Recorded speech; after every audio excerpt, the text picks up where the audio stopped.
Sir right now situation చూస్తే కనుక అక్కడ బోర్డర్ వద్ద చాలామంది నెంబర్ ఆఫ్ ఇండియన్ పీపుల్ ఉండిపోయి వెయిట్ చేస్తున్నారు వాళ్ళ వీసాస్ పర్మిట్స్ కోసం. చాలా ప్రాబ్లం అయిపోతుంది. సో అసలు యాక్చువల్ సిచ్యువేషన్ ఏంటి, ఎందుకు అంత ప్రాబ్లం అయింది? ఆల్రెడీ ఇండియన్ ఎంబసీ కూడా చెబుతోంది మీరు పర్టికులర్గా వీసా పర్మిట్ లేకుండా రావద్దు అని. చాలా చాలా ప్రాబ్లంగా ఉందంటున్నారు అక్కడ. ఇటీవల ఒక 2-3 రోజుల నుంచి మనం న్యూస్లో రెగ్యులర్గా చూస్తున్నాం. ఎస్ అండి, యాక్చువల్గా కైలాష్ మానసరోవర్ యాత్ర అనేటువంటి ఈ యాత్ర సుమారుగా మనం ఒక 3 మాసాల ముందే మనం ప్లాన్ చేసుకొని తగినటువంటి ఈ యాత్రకి మనకు చైనీస్ వారు ముందుగా ఒక పర్మిట్ ఇవ్వాల్సి వస్తుంది, ఇన్విటేషన్ లెటర్ అనేటువంటి ఒక పేరు మీద. సో ఆ ఇన్విటేషన్ లెటర్ అనేటువంటిది వన్స్ ఇచ్చిన తర్వాత నెక్స్ట్ దానికి స్టెప్ బై స్టెప్ ప్రాసెస్ జరుగుతూ వస్తుంది. సో కైలాస యాత్రకి కేవలం మాలాంటి ఒక ఏజెంట్స్ దగ్గరికి వెళ్ళి డబ్బు కట్టేసామన్నీ వాళ్ళే చూసుకుంటారు అనేటువంటి ఒక అపోహలు ఉండకుండా మనం ఏ స్టెప్ వైజ్గా మన ప్రాసెస్ జరుగుతుంది అనేటువంటి విషయం తెలుసుకోవాల్సిన అవసరం ఉంది. సుమారుగా ఇప్పుడే కాదు, ఈ యాత్ర మొదలైనటువంటి మే మాసం నుండి కూడా మే, జూన్, జూలై, మనం ఇప్పుడు జూన్ వరకు వచ్చాము. మే, జూన్ మంత్ ఈ 2 మంత్స్ గడిచిన వాటిల్లో కూడా ఇప్పటికి సుమారుగా ఒక 5 బ్యాచ్ల్లో ఒక్కొక్క బ్యాచ్కి 100 మంది పైన వెళ్ళినటువంటి ఒక తరుణంలో ప్రతిసారి ఈ ఇష్యూస్ మేము గమనిస్తూనే ఉన్నాం. కారణం ఏంటి అంటే మనకి ఈ రకంగా ఒక ఇన్విటేషన్ లెటర్ అనేటువంటిది మనకు ప్రొడ్యూస్ చేస్తారు. ఇది చైనీస్ ఎంబసీ నుండి మనకు వచ్చేటువంటి ఒక ఇన్విటేషన్ లెటర్.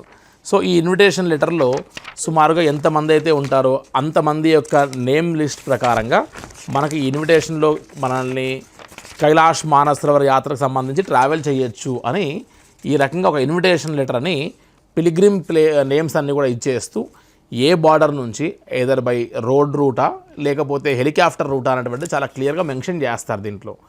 సో ఈ ఇన్విటేషన్ లెటర్ అనేటువంటిది పర్మిట్ అంటాం మనం. ఈ పర్మిట్ వచ్చిన తర్వాత నెక్స్ట్ ప్రాసెస్ ఏంటి, ఈ సంవత్సరం గ్లోబల్ వెరిఫికేషన్ అని ఒక ఏఐ సిస్టంతో మన యొక్క బ్యాక్గ్రౌండ్ వెరిఫికేషన్ చేస్తున్నారు. సో ఈ పర్మిట్ లెటర్ అనేది వన్స్ వచ్చిన తర్వాత మళ్ళీ మనం గ్లోబల్ వెరిఫికేషన్కి సబ్మిట్ చేయాలి. ఆ గ్లోబల్ వెరిఫికేషన్కి సబ్మిట్ చేసిన తర్వాత 4 వర్కింగ్ డేస్ సమయం తీసుకోవచ్చు. ఒకవేళ కాస్త ఇంకా డీప్గా వెరిఫికేషన్ కాకపోతే ఒక గ్రూప్లో 40 మందో 50 మందో ఉన్నారనుకోండి, సుమారుగా ఒక 2 3 టైం ఎక్కువ తీసుకుంటే కూడా ఒక 1-2 డేస్ మళ్ళీ బఫరింగ్గా పెట్టుకోవాలి. సో ఆల్మోస్ట్ ఒక 1 వీక్ గ్లోబల్ వెరిఫికేషన్కి అయిపోయింది పర్మిట్ వచ్చిన తర్వాత. నెక్స్ట్ ఈ ఒక గ్లోబల్ వెరిఫికేషన్ అంతా పూర్తి అయిన తర్వాత మన ఇండియన్ పాస్పోర్ట్ హోల్డర్స్ అన్నీ తీసుకొని వెళ్ళి మనం ఢిల్లీ ఎంబసీలో సబ్మిట్ చేస్తాం. ఏ ప్రాసెస్ కోసం? వీసా ప్రాసెస్ కోసం. సో ఇది ఆ వీసా ప్రాసెస్ మీద మీకు గమనిస్తే గ్రూప్ పర్మిట్, గ్రూప్ వీసా అని క్లియర్గా ఉంటుంది ఇక్కడ. ఇదేమో గ్రూప్ పర్మిట్. ఈ పర్మిట్ వచ్చినంత సరిపోలేదు, ఇది అయిన తర్వాత గ్లోబల్ వెరిఫికేషన్ అయిన తర్వాత నెక్స్ట్ ఈ ప్రాసెస్ ఉంటుంది వీసాకు సంబంధించి. సో ఇప్పుడు ఈ పర్మిట్, ఈ వీసా ఈ 2 చేతిలో ఉన్న తర్వాత మాత్రమే కైలాష్ యాత్రకు వెళ్ళాలి తప్ప ఈ పర్మిట్ మాత్రమే వచ్చిన తర్వాత ఇంతకుముందు లాస్ట్ ఇయర్ లాగా 4 డేస్లో వచ్చేస్తుంది అనుకొని వెళ్ళి గ్లోబల్ వెరిఫికేషన్కే 1 వీక్ అవుతే ఈ వీసా స్టాంపింగ్ అయి తిరిగి మనకు ఢిల్లీ ఎంబసీలో ఇవ్వడానికి సుమారుగా కనీసం అదనంగా మళ్ళీ ఒక 4 to 5 డేస్ పడుతుంది. సో ఈ పర్మిట్ లెటర్ మాత్రమే వచ్చిందని అందరికీ గ్రూప్లో పెట్టేయగానే మనల్ని తెలుగు వారందరినీ, మన భారతీయులందరినీ నేపాల్ తీసుకొని వెళ్ళి అక్కడ హోటల్స్లో ఉంచి పర్మిట్ పెండింగ్గా ఉంది, ఎంబసీలో వర్క్ నడుస్తుంది అని చెప్పి సుమారుగా 1 వారం రోజులు, 10 రోజులు, 15 రోజులు వెయిట్ చేసి తిరిగి వెళ్ళిన వాళ్ళు కూడా సందర్భాలు చాలా ఉన్నాయి. అండ్ ఈ సంవత్సరం మరీ ముఖ్యంగా గ్లోబల్ వెరిఫికేషన్ అంతా పూర్తయిన తర్వాత వీసాలు ఇచ్చినటువంటి తరుణంలో కూడా ఈ అశ్వ సంవత్సరం అనేటువంటి ఈ యొక్క టాపిక్ మీద పడి అందరూ తండోపతండాలుగా వచ్చేసరికి ఒకసారి అక్కడ ఫెసిలిటీస్ని నియంత్రణ చేయాలి. కైలాస యాత్ర పరిక్రమలో కేవలం 500 మందిని మాత్రమే అలౌ చేస్తారు. సో 100 మంది వెళ్ళేసరికి అక్కడ 2 to 3 డేస్ మనకి వెయిట్ చేయించేటటువంటి పరిస్థితి కూడా ఎదుర్కొంటూ వచ్చినాయి.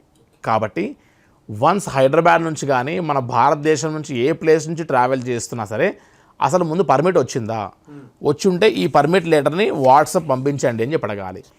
ఇవి కూడా డూప్లికేట్ చేసి జస్ట్ ఎడిటింగ్లో ఈ నేమ్స్ మార్చి పంపించేటువంటి కంపెనీస్ కూడా చాలా ఉన్నాయి.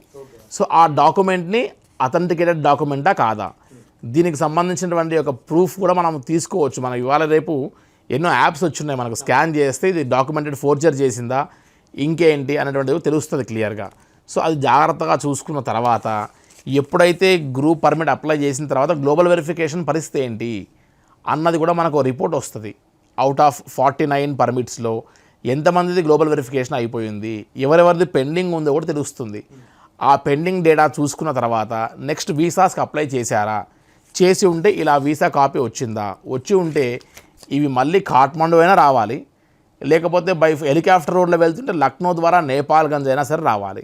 సో అప్పుడు మనం ఫ్లైట్ టికెట్ అప్పుడు బుక్ చేసుకొని వెళ్ళాలి తప్ప ఈ పర్మిటు లేక వీసా లేక రెండూ లేకుండా ట్రావెల్ ఏజెంట్ ఎవరో ఫోన్ చేశారు మేము వెంటనే వచ్చేస్తున్నామని అంటే అది అంత అథెంటికేటెడ్ వాతావరణం కాదు. సో ఇంతటి డెప్త్ విషయం తెలియక కేవలం ఒక డాక్యుమెంట్ పెట్టేశారు, ఒక పేపర్ పెట్టేశాం అనేటువంటిది విషయం వల్ల వెళ్ళి ఇబ్బందులు పడేటువంటి వాళ్ళు చాలామంది ఉన్నారు. సుమారుగా కొన్ని వేల మంది కైలాస యాత్ర పేరు మీద వెళ్ళి ఆగి తిరిగి వచ్చిన వాళ్ళు ఉన్నారు. Lack of documentation process. ఒకటే రీజన్ ఏంటి, కాఠ్మండు వెళ్ళడానికి ఫ్లైట్ టికెట్స్ పెరిగిపోతున్నాయి, లక్నో వెళ్ళడానికి ఫ్లైట్ టికెట్స్ పెరిగిపోతున్నాయి. ముందుగానే బుక్ చేసుకుంటే 10,000నో 12,000నో వస్తాయి ఫ్లైట్ టికెట్స్.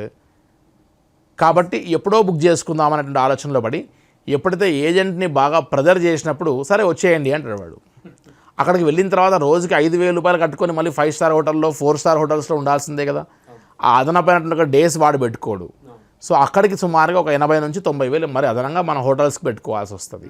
సో అలా కాకుండా ఫస్ట్ పర్మిట్ వచ్చిందా, గ్లోబల్ వెరిఫికేషన్ అయిపోయిందా, నెక్స్ట్ వీసా స్టాంపింగ్ అయ్యిందా, ఆ తర్వాత మాత్రమే ఫ్లైట్ టికెట్స్ చేసుకోవాల్సిన పరిస్థితి ఉంది. సో ఈ ప్రాసెస్ అంతా కూడా జరిగినప్పుడు మాత్రమే మనం ఒక యాత్రికులని అటు రోడ్ రూట్లో కానీ కాఠ్మండు కానీ ఇటు హెలికాప్టర్ రూట్లో లక్నో కానీ నేపాల్ కానీ తీసుకువెళ్ళాలి. అండ్ ఈ పర్మిట్ వీసా కాపీ వచ్చేసింది మన చేతికి, మనం ట్రావెల్ చేయొచ్చు.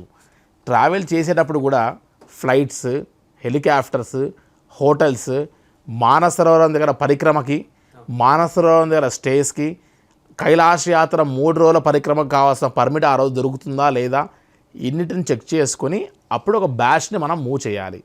అంతే తప్ప ఒక 100 మంది యాత్రికులు ఉన్నారు కదా అని చెప్పి వారు 100 ఫోన్లు చేస్తారు. సహజంగా వారందరికీ లేట్ అయిపోతుంది, మా షెడ్యూల్ డిపార్చర్ డేట్ ఇలా ఉంది, లేట్ అయిపోతుంది ఆలోచన ఉంటుంది. కానీ ఉన్నప్పటికీ కూడా ఖచ్చితంగా మనం ఇవన్నీ జాగ్రత్తలు చూసుకున్న తర్వాతనే వారిని ఫీల్డ్లోకి తీసుకుని వెళ్తే అప్పుడు కైలాస యాత్రకు సంబంధించిన ఆటంకాలు, ఇబ్బందులు కలగకుండా ఫ్రూట్ఫుల్గా వెళ్తుంది